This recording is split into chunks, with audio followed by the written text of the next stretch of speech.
जय हिंद। नमस्कार साथियों, आज 2 पॉइंट्स पर बात करेंगे। पहला, माननीय मुख्य न्यायाधीश श्री DY चंद्रचूड़ जी ने क्यों लगाई वकीलों को फटकार और कहा कि अब नहीं होगी तारीख पे तारीख। दूसरा, इसी से जुड़ा हुआ मामला है MSP केस का, जो कि 9 नवंबर 2023 को इस पर सुनवाई होनी है। क्या इस फटकार से इस पर कुछ असर पड़ेगा? समझते हैं दोनों विस्तार से रिपोर्ट के माध्यम से। वीडियो शुरू करो उससे पहले आपसे मेरा अनुरोध रहेगा, चैनल में पहली बार विजिट कर रहे हैं तो चैनल को सब्सक्राइब कर लें, साथ में बेल आइकॉन की घंटी जरूर दबाएं। तो चलो शुरू करते हैं। अब दोस्तों, जैसे कि आप स्क्रीन में देख पा रहे हैं, ये अमर उजाला की रिपोर्ट है। इसके अंतर्गत सुप्रीम कोर्ट ने कहा, सुप्रीम कोर्ट में नहीं बनने दे सकते हैं तारीख पे तारीख अदालत, यानी चीफ जस्टिस ने वकीलों को लगाई फटकार। दिन की कार्रवाई शुरू होते ही प्रधान न्यायाधीश ने वकीलों द्वारा नए मामलों में स्थगन की मांग का मुद्दा उठाया। उन्होंने कहा कि पिछले 2 महीने के अंदर 3628 मामले स्थगन पर्ची दाखिल की गई है। प्रधान न्यायाधीश DY चंद्रचूड़ ने शुक्रवार को वकीलों को फटकार लगाई। उन्होंने कहा कि सुप्रीम कोर्ट को तारीख पे तारीख अदालत बनने नहीं दिया जा सकता। उन्होंने बार से अपील की है कि मामलों को बहुत जरूरत पड़ने पर ही स्थगित किया जाए, क्योंकि दोस्तों हम देखते हैं कि अदालत में जब भी आप जाते हैं तो उसको तारीख पे तारीख मिलते रहती है। जैसे कि एक जागता हुआ उदाहरण MSP केस का है, उस पर आगे हम विस्तार से बात करेंगे कि क्या उसका असर इस पर पड़ेगा। आगे उन्होंने क्या कहा है वो देख लेते हैं। उन्होंने कहा कि 3500 से अधिक मामलों में स्थगन पर्चियां दाखिल की गई हैं। दिन की कार्रवाई शुरू होते ही प्रधान न्यायाधीश ने वकीलों द्वारा नए मामलों में स्थगन की मांग का मुद्दा उठाया। उन्होंने कहा कि पिछले 2 महीने के अंदर 3668 मामले स्थगन पर्ची दाखिल की गई है। जब तक बहुत जरूरी न हो, कृपया स्थगन पर्ची दाखिल न करें। कोशिश करें कि जल्दी सुनवाई हो। हम नहीं चाहते हैं। किसने कहा? न्यायमूर्ति JB पर्दीवाला और न्यायमूर्ति मनोज मिश्रा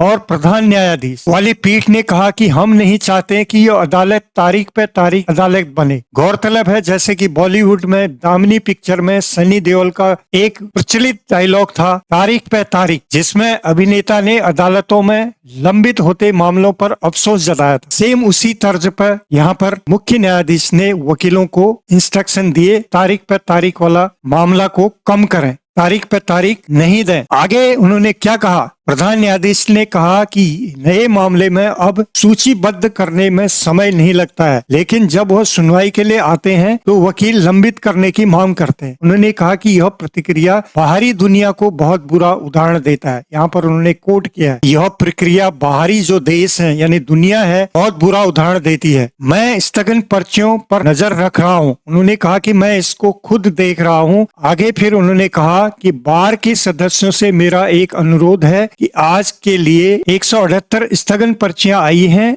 और मैं स्थगन पर्चियों पर नजर रख रहा हूं और मुझे कुछ आंकड़े मिले हैं। बार के सदस्यों द्वारा सितंबर से अक्टूबर तक औसतन प्रतिशत 150 स्थगन पत्र दिए गए। मुख्य न्यायाधीश ने कहा, इन 2 महीनों के दौरान 3628 स्थगन पर्चियां मांगी गई हैं। मेरा मानना है कि यह मामले को दाखिल करने से लेकर लिस्टिंग तक की प्रक्रिया में तेजी लाने के उद्देश्य को विफल कर देगा। तो यहाँ पर उन्होंने काफी अपना सख्त रूप अपनाया है। दोस्तों, उम्मीद की जा सकती कि आने वाले समय में ऐसे जो भी फैसले होंगे उनकी तारीख नहीं मिलेगी, बल्कि उन पर आपको सुनवाई देखने को मिलेगी। इसी पर हमारा पूर्व सैनिकों का जुड़ा हुआ मामला है, जो कि आप देख पा रहे हैं MSP केस 2018 से लंबित है अदालत में। तो उस पर क्या इसका असर पड़ा है? जैसे कि दिल्ली हाई कोर्ट ने लास्ट इस पर 3 सुनवाई हुई है, यानी 2 पर तो ये कोर्ट बैठने को तैयार ही नहीं हुआ, और उसने लास्ट डेट अब आगे कर दी थी 9/11/2023 को, जिसका आप देख पा रहे हैं ये ऑर्डर भी इसका निकल चुका था। वो इसकी सुनवाई को हुई नहीं, लेकिन आगे के लिए लिस्ट कर दिया था, जो अब 9/11/2023 को 3:30 PM पर ये दिया गया। दोस्त, क्या इस लंबित मामले में जो सुप्रीम कोर्ट में चीफ जस्टिस द्वारा फटकार लगाएगी, क्या इस पर असर पड़ेगा? जी हाँ, जरूर पड़ेगा, क्योंकि ये भी काफी लंबित मामला है। अब इस पर उम्मीद की जा सकती है कि मिलिट्री सर्विस पे का रिजल्ट जो भी हो, लेकिन जिस तरह से केस फाइनल स्टेज पर है, फैसले की सुनवाई जरूर फाइनल हो सकती है। तो आने वाले 9 नवंबर को 3:30 पर इस पर आगे की कार्रवाई शुरू होगी। उम्मीद की जा सकती है कि फैसला जवान जेसीओ के हक में आएगा। तो ये थी जानकारी। ठीक लगी तो वीडियो को लाइक शेयर जरूर करें। फिर मिलते हैं किसी नई अपडेट के साथ। तब तक के लिए जय हिंद, जय भारत।